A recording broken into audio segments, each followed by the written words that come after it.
में भी आपसे जानेंगे, लेकिन फिलहाल यहाँ पर एक पैकेज देख लेते हैं और देख लेते हैं रितिका हुड्डा की कहानी को कि किस तरह से रितिका हुड्डा जो हैं वो अपने आप को लगातार आगे बढ़ा रही हैं। कुश्ती में अपनाने वाली रितिका हुड्डा जो हैं वो आगामी पेरिस ओलंपिक में पदक जीतने के लिए पूरी तरह से तैयार दिख रही हैं।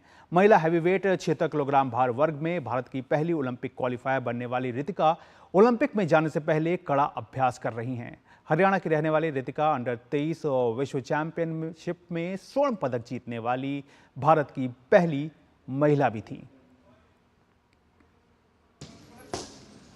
ये है हरियाणा के रोहतक शहर का सर छोटू राम स्टेडियम, जहां पर पहलवानी के दांव पेच का दम भरती ये हैं रितिका हुड्डा।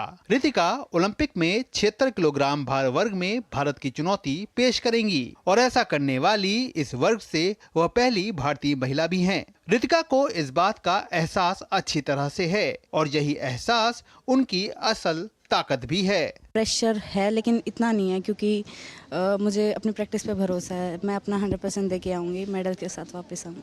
रितिका अंडर 23 विश्व चैंपियनशिप की स्वर्ण पदक विजेता हैं। साथ ही साथ इस पहलवान ने इसी साल रैंकिंग सीरीज में रजत पदक भी जीता है। रितिका के कोच मनदीप की माने तो ये पहलवान ओलंपिक में पदक की बड़ी दावेदार के रूप में सामने है।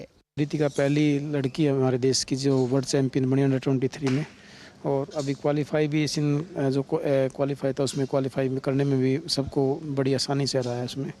और उसके बाद रैंकिंग का टूर्नामेंट था, अभी ये जो वर्ल्ड रैंकिंग का उसमें भी काफ़ी अच्छी लड़ी थी। तो उसको देखते हुए हमारे को उम्मीद है जो प्रैक्टिस चल रही है अब उससे बेटर है।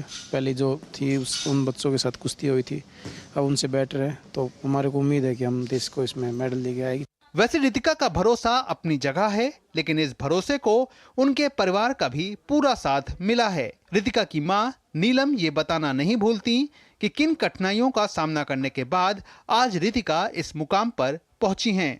कई बार क्या होता था जब वो हार जाती ना, तब बहुत दुखी होती थी कि मैं छोड़ दूंगी, मैं ये करूंगी।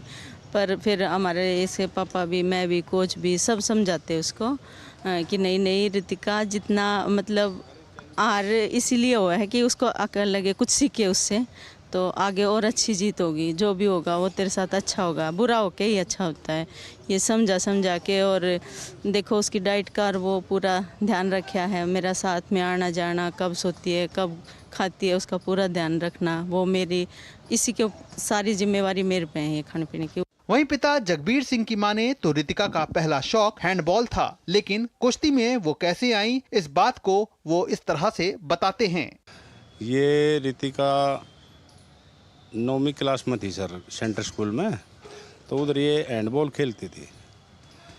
तो हैंडबॉल खेलते खेलते ये दोनों बहन भाई कभी कुश्ती कर लेते, कभी मारा पीटी ये वो करके, फिर ये उसको लड़के को दबा लेती थी।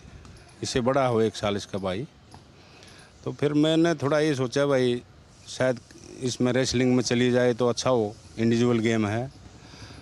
तो माँ बेटा टीम वर्क वाला गेम छोड़ के अपना इंडिविजुअल कर लो कोई भी। तो मैं 2015 में यहाँ सर कोच मनदीप सर के पास आए थे इसको लेके। माँ सर इसकी रितिका की कुश्ती शुरू करवानी है। तो इन्होंने 1-2 लड़की के साथ कुश्ती करवा के देखा, बोला भाई चल जाएगी, बोला इसको बेशक डाल दो। वैसे रितिका के दांव पेच की बात की जाए तो ये खिलाड़ी लेग अटैक में माहिर है, लेकिन फिलहाल उनकी कोशिश कुछ ऐसे दावों को सामने रखने की है जो विरोधी के लिए नया हो, और इसी के लिए मैट पर पसीना बहाने की जंग जारी है। जाहिर तौर पर रितिका के पास मौका है खुद के नाम को विश्व स्तर पर एक अलग पहचान देने का। ओलंपिक वह मंच रहेगा जहां रोहतक की ये पहलवान विश्व पटल पर अपनी प्रतिभा के लिए जानी जाएगी। ऐसे में लगन, कोशिश और समर्पण, इन 3 बातों का समन्वय रितिका की ताकत में बड़ा इजाफा कर सकता है। तो रितिका हुड्डा एक नाम ऐसा है जो कि उभर करके सामने आई हैं, लेकिन अभी चुनौतियां जो हैं वो काफ़ी बड़ी हैं उनके सामने। ओलंपिक क्वालिफाई किया है उन्होंने, अंडर 23 की वर्ल्ड चैंपियन भी हैं। ये बातें जो हैं वो इस मंच पर आकर के उनके हौसले को तो बढ़ाएंगी, लेकिन साथ ही साथ उन्हें कुछ सतर्क रहने की बातें भी याद रखनी होगी।